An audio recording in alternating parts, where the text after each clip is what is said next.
Again, for clarity, when I refer to Eden cards, I am referring to only the cards that are shared by both Beast and Empire. Beast only and Empire only cards are not included when I use this term. Anna is a 4-cost ranged unit that is super squishy and deals a lot of damage. Their active ability charms nearby enemies and converts them into allies for 8 seconds, and it's on a 12-second cooldown. Anna is an amazing unit that I think you should use in every Beast and Empire deck. Make sure to bank her on your side on the field for a little while so that she can charge her active before she crosses into the enemy side. Painlings, Pigs, and Stealthblade will all kill her, although if you do predict them playing them, you could turn them before they attack, but it's quite difficult to do. Helena is a 5-cost melee unit with a lot of HP and deals pretty good single target damage. They have an aura that reduces nearby enemies' attack speed and movement speed by 25%.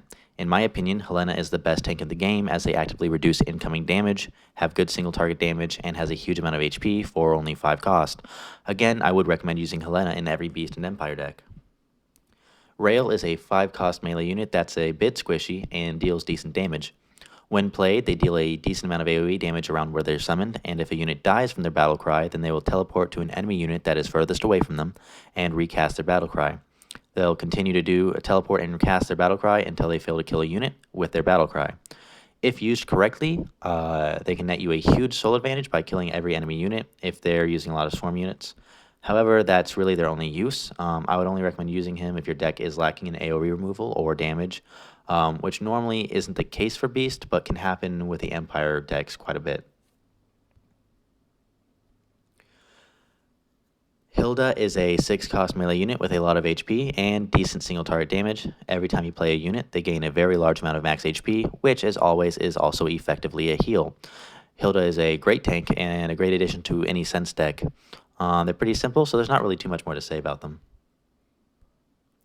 Doom Tower is a 4-cost structure that deals damage and an AoE around it every 3 seconds, very similar to Faceless Saint. Don't use this card, it's one of the worst cards in the game.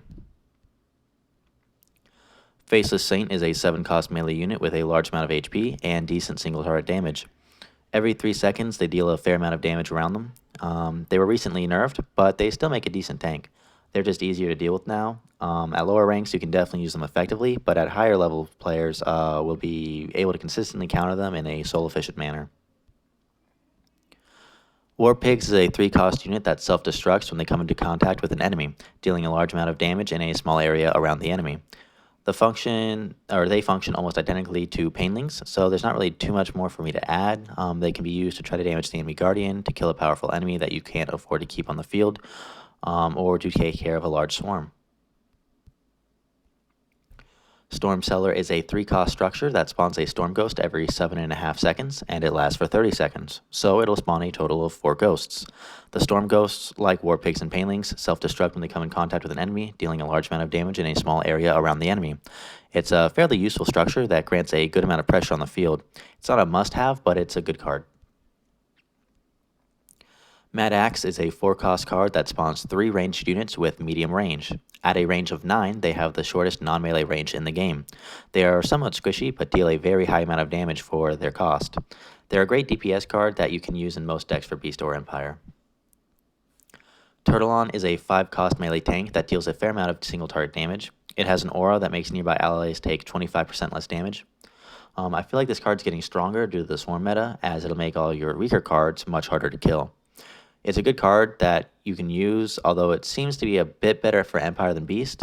It's a good card that a lot of higher level players like to use. Cleric is a 2-cost card that spawns 2 ranged support units that heal allied units instead of attacking. Pretty much the same as function as Medibots. I wouldn't use more than 2 in a deck if you do decide to use them, but you don't need to include them if you don't like them. Not a bad card, but I personally am not a fan. Faceless Hand is a 2-cost card that spawns 2 melee units with a good amount of HP and deal a good amount of single target damage. Overall, the stats for this card are good for the soul, but honestly, I don't find it very useful. I don't think I'd recommend using it, but it wouldn't be the end of the world in a Sense deck if you're missing a lot of other cards. Snowy Owl Fighter is a 3-cost melee unit with a good amount of HP and decent single target damage, and every 6 seconds its next attack will stun the enemy for 4.5 seconds. Snowy Owl shuts down Faceless Saint and is also good for stopping strong single units like legendaries. After you use it to defend against tanks or strong units, if it survives, it'll make a decent frontline unit. I wouldn't recommend. I would recommend you run at least one in every deck, but maybe not more than two. Imperial Guard is a 4-cost card that spawns 2 beefy melee units that taunt enemies within a pretty large range around where they're played. They don't do too much damage, but the taunt is extremely valuable. You can save units or your Guardian with it. I would recommend running at least 1 or 2 in every deck. Surprise Cannon is a 4-cost structure that fires a cannonball every 5 seconds that flies straight forward, then transforms into a little flyer. I personally don't like this card very much, but the little flyers do quite a bit of damage, and people do use it with success. It's not commonly used, but it's not terrible. Ballista is a 5-cost ranged unit that deals a ton of damage from very far. It's pretty squishy, but it's a great damage unit. But it's also fairly costly. You can run 1 or 2 in your deck without much issue. You just want to make sure that your average soul cost for your deck doesn't surpass 3.7 or 3.8 soul. Mumford is a 6-cost melee unit that has a ton of HP and deals a ton of AoE damage. He's a great frontline tank that's almost always useful. If you're going to use tanks, he's usually your best option aside from Helena. Last but not least, Faceless Altar is a 6-cost structure that spawns 2 faceless hands every 5 seconds for 30 seconds, spawning a total of 12 faceless hands. This card applies a ton of pressure on the enemy and can definitely give you a huge advantage. You don't have to use it, but I would recommend it. Just don't run a full 4. 2 or 3 copies of this card is best. And also, against Republic and Alien, I would recommend being careful starting with this card, as if they play a Grenadier or a Terminite Queen, it can end up pretty messy for you. You don't have to be as careful with this card as the Igloom, but discretion is a better part of valor. So this concludes my analysis series. After this, I will continue my deck building and decision making series, following up with the Beast and Empire. I have a couple of plans for what I want to do after I finish those 2 videos, but if there's anything you want to see, please let me know, and I'll likely make it. Please let me know what you thought of this video, and if you have any questions or suggestions.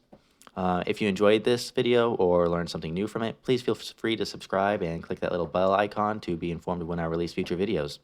Best of luck climbing.